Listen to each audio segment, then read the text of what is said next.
বান্দা করতে পারে, ওই রাতটাকে তালাশ করে করে যদি আমল করে রাতটারে বান্দা কাটায় দিতে পারে, 1000 মাস কত বছর হয়? 83 বছর 4 মাস ইবাদত করলে যেই সওয়াব আল্লাহ বান্দার আমল নামায় এক রাতের আমলের বিনিময়ে সমপরিমাণ সওয়াব বান্দার আমল নামায় দিবি। এক রাতে আমল করেছো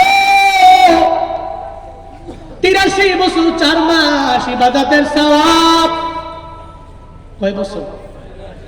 83 বছর 4 মাস ইবাদত করলে যেই সওয়াব, এক লাইলাতুল কদরে আমল করলে বান্দা সেই সওয়াব। তাহলে হিসাব করেন না, আপনি সাবালক হওয়ার পর থেকে কয় বছর আপনি রমজান পাইলেন, আর রমজান যতবার পাইলেন ততবার লাইলাতুল কদর রমজানে আছে। তাহলে ওই কদরের রাতটাকে যদি আপনি তালাশ করে নিতে পারতেন, নেবার যদি নিতেই পারেন অথবা যদি নিয়েই ফেলেন, তাহলে 10 বছর 12 বছর 15 বছর একটানা লাইলাতুল কদর যদি কেউ পায়, আর ওই রাতটাকে আমল করে তালাশ করে যদি আমল করতে পারে, বনি ইসরাইলের লোকেরা 1000 বছর ইবাদত করলে এদের আমল নামায় যে সওয়াব জড়ো হয়ে গেল, আমার আপনার 10-12 বছর ইবাদতের কারণে বনি ইসরাইলের লোকদের আমলের চাইতে আখিরি জামানার পয়গম্বরের উম্মতের আমলের পাল্লা অনেক ভারী হয়ে যাবে। অন্যান্য নবীর উম্মতের লাইলাতুল কদর নাই, মুহাম্মদ নবীর উম্মতের লাইলাতুল কদর আছে না নাই? কদরের কারণে আমরা দামি। এরপরে একবার লাস্ট নম্বরে আল্লাহ পাক রব্বুল আলামিন যে জানায়া দিলেন আমরা দামি। 5 নাম্বার কারণ বলে আমরা পাইলাম সাইয়্যিদুল আইয়াম, যে দুইটা দিনের কারণে আমরা দামি। কোন 2 দিন? পুরো বছরের মধ্যে একটা দিন হলো ঈদুল ফিতর, আর একটা হলো ঈদুল আজহা। এই দুইটার কারণে রবের দরবারে আমাদের দাম অনেক অনেক অনেক পরিমাণে বেশি। তাহলে 5টা কারণ পেলাম আমরা দামি। কোন কোন কারণে? 1 নম্বরে নবীর কারণে আমরা দামি, সাইয়্যিদুল আম্বিয়ার কারণে আমরা দামি। 2 নাম্বার সাইয়্যিদুল কুতুব, আসমানি কিতাব কোরআনের কারণে আমরা দামি। কোরআনের কারণে কি পরিমাণে দাম জানেন নি রে বাবা? আপনার এই মাদ্রাসায় একটা ছেলে যদি কোরআন পড়া পড়া হাফেজ হয়ে যায় অথবা আলেম হয়ে যদি আপনার এলাকার একটা ছেলে রাস্তা দিয়া ঘুরে বেড়ায়, দেখবেন আপনি দেখার পরে আপনার একটা সালাম দিয়া দিবে, আপনিও তার একটা সালাম দিবেন।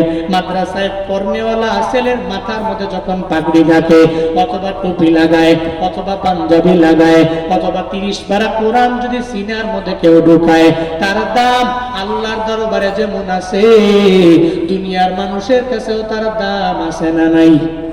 আছে না নাই? সালেহ আহমদ তাকরিমের দিকে দেখো, কেন রবের দরবারে দামি, মানুষের দরবারেও দামি। তার সিনার মধ্যে 30 পারা কোরআনের জন্য সে দামি। আমার বন্ধু কারিয়া বুরাইহান কেন দামি? সিনার মধ্যে 30 পারা কোরআনের জন্য দামি। মিজানুর রহমান আজহারি কেন দামি? সিনার মধ্যে কোরআন আছে, এই কোরআনের কারণে ওনার দাম আছে না নাই? আছে না নাই? 2 নম্বরে কিতাব কোরআনের কারণে আমরা দামি। 3 নাম্বার আমরা রমজানের কারণে দামি। 4 নাম্বার কদরের কারণে আমরা দামি। 5 নাম্বার ঈদুল ফিতর, ঈদুল আজহা, এই 2 ঈদের কারণে রবের দরবারে আমরা অনেক পরিমাণে দামি। আল্লাহ পাক বলেন কুনতুম খায়রা উম্মাহ, তোমরা বড় দামি জাত, তোমরা বড় শ্রেষ্ঠ জাত, আমি আল্লাহ দামি করে তোমাদের বানালাম। কাজ হবে তোমাদের 3টা। চুরে বলেন কয়টা? কয়টা? এই 3টা বলে আমি শেষ করে দিব। 3টা। কুনতুম খায়রা উম্মাহ, তোমরা দামি জাত, তোমরা শ্রেষ্ঠ জাত, তোমরা সম্মানিত জাত। তাহলে গুণ লাগবে তোমাদের 3টা। 1 নাম্বার তা'মুরুনা বিল মা'রুফ, মানুষকে সৎ কাজের আদেশ করো। কি কাজের? কি কাজের? একা একা নামাজ পড়তে যাই কেন? আপনি একা একা যাবেন কেন? ফজরের সময় যে মুরব্বীরা নামাজে যান, আপনার ঘর থেকে বের হয়ে মসজিদে যাওয়ার পথে রাস্তার ডানে বামে কি ঘর নাই? সবাই কি হিন্দু, খ্রিস্টান, বৌদ্ধ?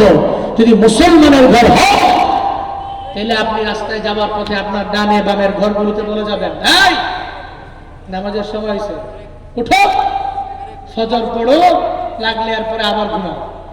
ঠিক কিনা? ঠিক কিনা? এই মিশন চালু করতে হবে সমাজে। এই যে রমজান আসছে, যেভাবে রমজানে মুয়াজ্জিনেরা বিভিন্ন ব্যক্তিরা দেখবেন মসজিদে ডাকে, সাহারির সময় হয়েছে, উঠো, সাহারি খান, মাহে রমজানের পবিত্রতা বজায় রাখুন। এগুলো বলে না কি সুন্দর করে সাহারির সময় ডাকে আর বলে উঠুন সেহারি খান, মাহে রমজানের পবিত্রতা বজায় রাখুন, নিজেও জাগো, 500 কোটি ভাই বোনদেরকেও জাগিয়ে দিন। এই যে সুন্দর করে আপনি রমজানের সাহারিতে আপনি যে দাওয়াতটা দেন, আপনার এই দাওয়াতটা যদি ফজরের সময় দেন, আপনি একা একা কেন জান্নাতে যাবেন? কেন যাবেন? আপনি তো আপনার সমস্ত ভাই ব্রাদার, আপনার বোন, প্রতিবেশী সবাই নিয়ে আপনি জান্নাতে যাবেন। এই জন্য এই মিশন চালু করতে হবে সমাজে। যারা ফজর পড়েন আপনারা বের হবেন, ঘর থেকে বের হয়ে সবাই রেখে আপনারা ফজরে নিয়ে যাবেন। আমি আমার বাবার মধ্যে এই গুণটা পেয়েছি আলহামদুলিল্লাহ।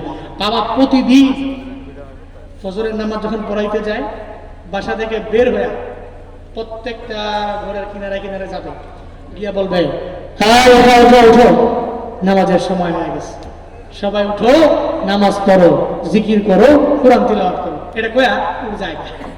তা আলহামদুলিল্লাহ অনেকেই আমাদের ডানে বামে সামনে পেছনে যারা আছে, বাবার এই নাচ টাইমের এই যে ইশারা, এই যে ডাক, অনেকে উঠে নামাজ পড়ে, জিকির করে, কোরআন তিলাওয়াত করে। আমার সমাজে প্রত্যেকটা জায়গায় যদি, প্রত্যেকটা কোনায় যদি, প্রত্যেকটা মুষ্টিগোলা বাড়িতে যদি যে ব্যক্তিগুলো নামাজে আসে ফজরে কন্টিনিউ, উনি যদি ওনার অন্তরে এটা গেঁথে নিতে পারে যে আমি একা কেন জান্নাতে যাব, আমি সবাইকে নিয়ে জান্নাতে যাব, যদি মিশন চালু করে সবাই ডাকতে পারেন, মনে রাখবেন ওমান নাহসানু কাওলাম মিম্মান দাআ ইলাল্লাহ, ওই ব্যক্তির কথার চাইতে দামি কথা এই পৃথিবীতে কার হতে পারে যে মানুষকে আল্লাহর দিকে ডাকে, যে মানুষকে কল্যাণের দিকে ডাকে, যে মানুষকে জান্নাতের দিকে ডাকে। তা আপনি বলবেন যে আমি কেন একা জান্নাতি হব, আমি সবাই নিয়ে জান্নাতি হব। তাহলে আপনি যে শ্রেষ্ঠ জাতি, আপনার এই হকটা আদায় হবে এক নম্বরে তা'মুরুনা বিল মা'রুফের মাধ্যমে, আপনি মানুষকে সৎ কাজের আদেশ দেওয়ার মাধ্যমে আপনার এই হক পরিপূর্ণ আদায় হবে। 2 নম্বর ওয়া তানহাউনা আনিল মুনকার, গর্হিত কাজে বাধা প্রদান করে, মুনকার গর্হিত অন্যায় অপরাধযুক্ত ওই কাজে মানুষকে বাধা দিবেন। এটাই আপনার শ্রেষ্ঠ জাতি হওয়ার পেছনে এটা আপনার একটা গুণ, এই গুণটা আপনার লাগবে।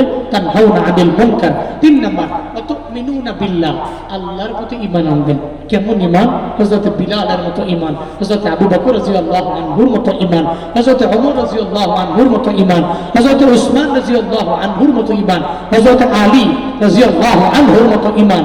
এমন ঈমান আইনা নিজের ঈমানটাকে পরিপূর্ণ মজবুত কইরা নিজে একজন মুমিনে কামেল হয়ে মানুষকে দিনের দিকে ডাইকা, মানুষকে খারাপ কাজ থেকে ফিরায়া শ্রেষ্ঠ জাতি হওয়া, কবরে যাওয়ার তৌফিক আল্লাহ আমাকে এবং সব ভাইকে দান করেন। সকলেই পড়ি আমিন। আরো জোরে পড়েন আমিন। একটু চিল্লায়া পড়েন আল্লাহুম্মা আমিন। আস্তাগফিরুল্লাহ রাব্বি মিন কুল্লি যামবিন ওয়া আতুবু ইলাইহি।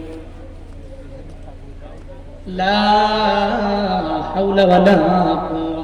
এরা কই? রেডি আছে? হাফেজ 2 জন কোথায়? আপনাদের মাথায় পাগড়ি দেওয়া হবে, আসেন। লা হাওলা ওয়ালা কুওয়া ইল্লা বিল্লাহিল আলিয়্যিল আযীম। আস্তাগফিরুল্লাহ।